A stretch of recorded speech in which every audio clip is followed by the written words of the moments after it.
تاتا. لو انت كديزاينر عايز تعمل بصمة في حياة الآخرين اسمع الفيديو ده للآخر. هتسألوني سؤال وجيه، ازاي يا مروة بتعملي بصمة مختلفة في التصميم بتاعك؟ اسمحوا لي افكر عشان انتوا فاجئتوني بالسؤال اللي محدش سأله. التصميم الهندسي هو خدمة، والخدمة دي عبارة عن رحلة انا والعميل بنعملها مع بعض طول مرحلة التصميم وطول مرحلة التنفيذ. فبيبان الكواليتي بتاعت الخدمة من خلال الاكسبيرينس بتاعتها. من هنا بقى انا بقدر احط شخصيتي او بقدر اعبر عن نفسي. بيبان في ايه؟ بيبان في شوية قيم صغيرة احنا كبزنس بنتبناها، زي مثلا فكرة authenticity، ان كل حاجة عندنا authentic. الديزاين بتاعنا احنا مش بناخد كوبي بيست، احنا فعلا بيتعمل effort كبير، والديزاينرز اللي عندنا ناس فعلا بتشتغل على المشروع بشكل كبير جدا علشان يطلع بالشكل الحلو ده. فاحنا مش بنكوبي بيست، احنا بنعمل حاجة اسمها personalizing. personalizing ان احنا نحط الكلاينت الشخصية بتاعته في البيت بتاعه. طب ما ده ما فرقش، كل الناس بتعمل كده.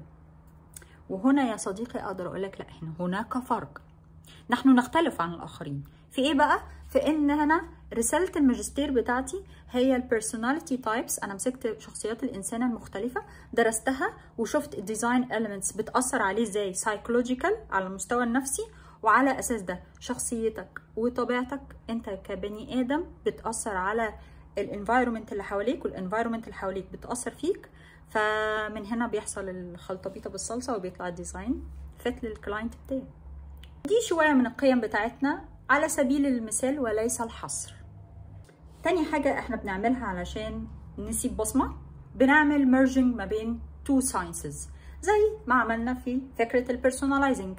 جبنا السايكولوجي وجبنا الديزاين وعملنا ميرج ما بينهم.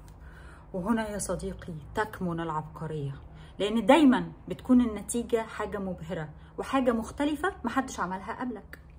بصمه مختلفه. تالت حاجه يا صديقي لقيت ان هي متشعبه ومتوغله وهتكلم فيها كتير، فقررت حالا وانا بصور اهو ان انا اعملها فيديو لوحده.